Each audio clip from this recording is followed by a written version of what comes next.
Welcome back to To3 News Live Update today. India Monsoons Live Updates. Heavy rains bring life to standstill in Rajasthan. Mount Abu records 231 mm rainfall. 10th July 2023. Updates. India Monsoons Live.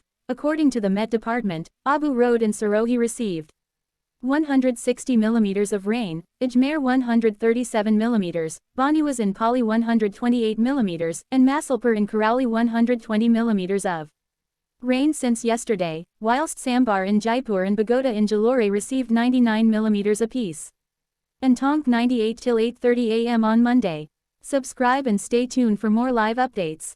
Ani from To3 News.